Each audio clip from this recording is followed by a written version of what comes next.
Hey everyone, and welcome to Darkson Gaming.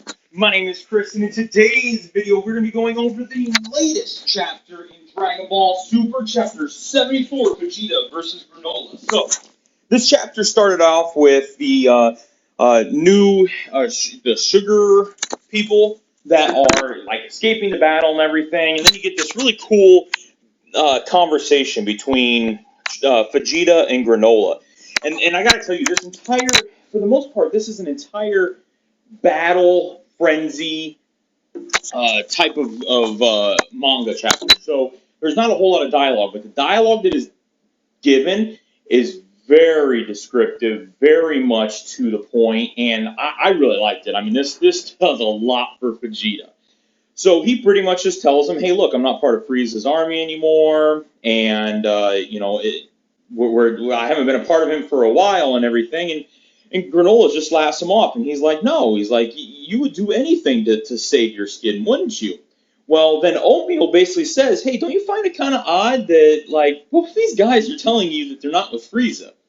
Well, his hate to the Saiyans is completely blinded him at this point. He doesn't care. All he wants to do is kill them, and he doesn't care what pretty much comes up. I think even if he was proven at this point to be wrong, I don't know if he would not attack Vegeta. So Vegeta powers up, and he's just like, "All right, let's go all out. Let's get it on." So he immediately goes to Blue, and then goes to do what looked like it was going to be a forced spirit fission type thing, but instead what he ends up doing is shooting up all of the ground, and then starts using the Hakai blast to destroy those rocks to basically try to get everything situated.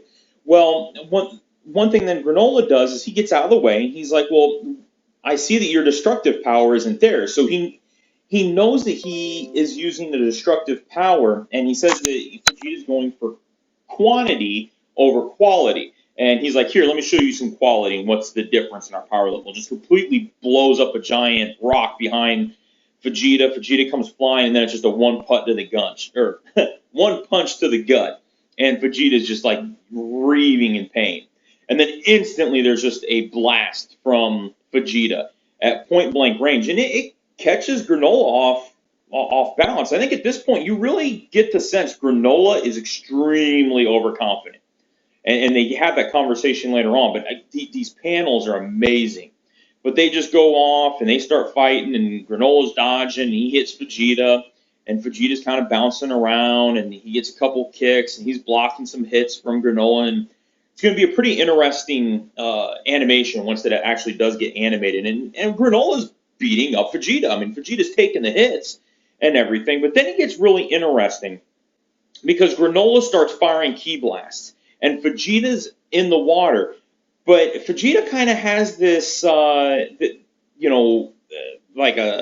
exclamation point to where he's kind of surprised, and you kind of see Granola blasting off, doing all these different things, and you definitely get the sense that Granola's just blasting the blast, and he's actually over the waterfall, just shooting away, and he realizes, like, wait a minute, he's gotten away from me. So he may not be able to sense ki, which makes complete sense for something else that happens on. So he gets into an awesome, like he's going to shoot like an arrow, like Hawkeye. He's getting ready to just get an arrow, and he asks for some aim assist from Oatmeal.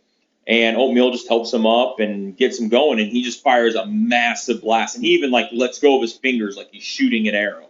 And Vegeta sees it coming, and he just decides to manhandle it, and then finds out that, man, this thing's like pretty powerful. And Granola's, smarting off to him like, "Oh, you're resisting? Well, you have no chance." And you see Vegeta kind of like, they show a panel where he's like kind of squeezing his hands a little bit. And I'm wondering if he's just really shrugging off the blast. Well, Granola's completely surprised. I think what you're going to kind of find out is that Goku was really relying too much on Ultra Instinct and was thinking, "Well, I have Ultra Instinct, nobody can beat me." And I think his overconfidence and Goku being naive like he is and trying to always be friendly to people is what got him nailed. And where Vegeta's really setting himself up on this is like, "Hey, look, I'm not messing around. Granola's not messing around. They're kind of two peas in the same pod." I mean, in the way that they're going. And I mean, Granola's really surprised that Vegeta survived. And he's like, your kind is basically stronger than what I thought. And they have some banter back and forth, and he's like, well, you're struggling. It's pointless. Just give up. And Vegeta's like, well, I'll admit at the moment your strength and technique surpass my own, but I'm still going to win. But it's not like thumb Vegeta. He definitely, you can tell he's being not only tactical, but he has an ace up his sleeve. And Granola doesn't understand. He's like, no, I'm more powerful. And they keep going on about, like, oh, well, you're the strongest, and, so on and so forth. Granola just thinks he's awesome. Well, then you see Goku kind of waking up, and then he realizes, oh, crap, I'm still, like, severely hurt. And he notices Vegeta and Granola going just at it. And it's cool because there's a great picture where it just shows them fly past, and Goku's kind of looking up. It's a great panel. But then they go through, and I mean, they're kind of trading blows a little bit, but then Granola kicks Vegeta down, and Goku's kind of surprised that he joined the fight, and then Vegeta just starts shooting a whole bunch of ki blasts, and Granola's just knocking him away. And then Vegeta shoots a massive blast, and Vegeta then I don't think it's instant transmission, but he just moves himself behind him, and Granola's just annoyed and mad at this point. And he tells him, he's like, I told you, resisting is pointless. And he just fires, not paying attention to what he's doing. He ends up destroying the Cerulean City ruins. And he is just furious at this point. And Vegeta even sits there and makes a comment like, you can do that? Like, you're okay destroying your home planet? And, he tells him that, I want to know, like, what did you do to get used to this new power you have? And Granola's like, how do you know I have a new power? And he's like, well, thanks for confirming it, one. But two, he's like, you have no experience. So think of it this way. Strength is not everything. The best example I can give is if strength was everything, the Incredible Hulk would win in every single one of his fights.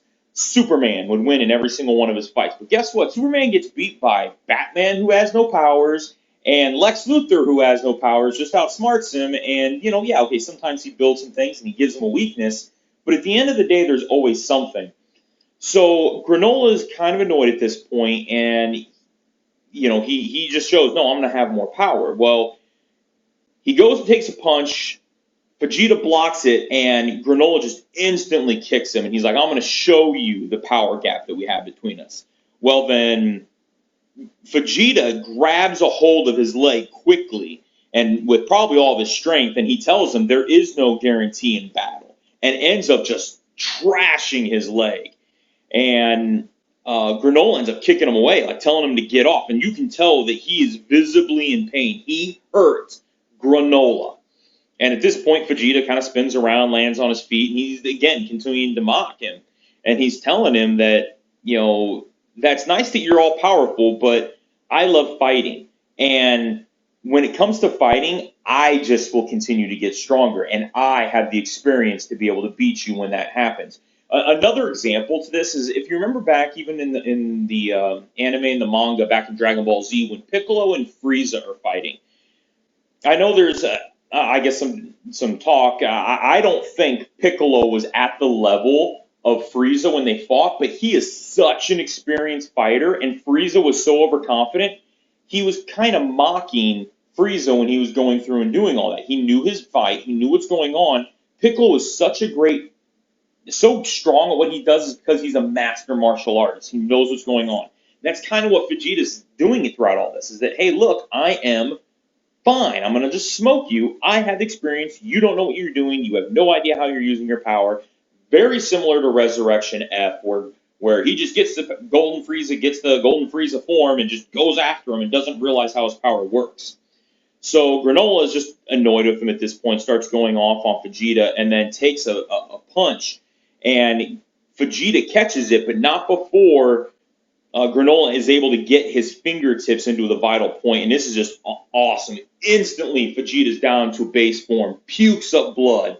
I mean, you could tell he hit a vital point. He's in just a lot of pain.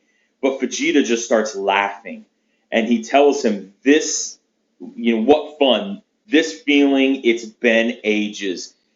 And Granola's like, what the hell is wrong with you? Like, I'm beating you up and you're laughing, you're enjoying this? And then there's a look that Vegeta gets, and he just tells him that he doesn't have to worry about protecting a planet, saving people. It's just battle. And he thrives in battle. And it's just the thing to get a battle-crazed Saiyan's blood pumping. This is straight from, like, the panel reminds me a lot of when he first fights Goku in the Saiyan saga. And he is just furious that he's being shown up by a low-class warrior. And then Frieza, or excuse me, the other thing that this reminds me too is Majin Vegeta. You haven't seen this Vegeta since Majin Vegeta. Yeah, we've seen some other things. We've seen some character growth. Resurrection F, he's got some cool moments. Against Goku Black, he has some cool moments. Against Jiren, he has some cool moments and cool lines. But this is Vegeta, vintage Vegeta. This is him at his core. Remember, when he was fighting Moro, he made the comment, he knows that he's a villain. He's been training with Beerus. He's just reveling in who he is. And that's all Beerus wanted him to do, was accept who he is. And then the transformation happens. And Granola's freaked. I mean, he is seriously concerned about what's going on. And Goku notices what's going on. He says it feels like God Ki, but not just any old God Ki. And then Granola starts firing and the blasts are just going away. And think about Topo from Tournament of Power, how he's just disintegrating blasts, same thing. Then you just get Vegeta. And he tells him in the very last panel that the God of Destruction taught him this, and that this power is derived solely from instinct and is unbounded. So kind of like how Goku has Ultra Instinct to master self-movement, it's almost like God of Destruction taps into your truest desires, almost like how Majin Vegeta came around. Then also in the Dragon Ball Heroes, where they had that blue evolution rage berserk Vegeta absorbed. I mean, that's very much the ideal. Just I love this. This is straight Vegeta just being awesome. The next one's going to be God of Destruction Vegeta versus Granola.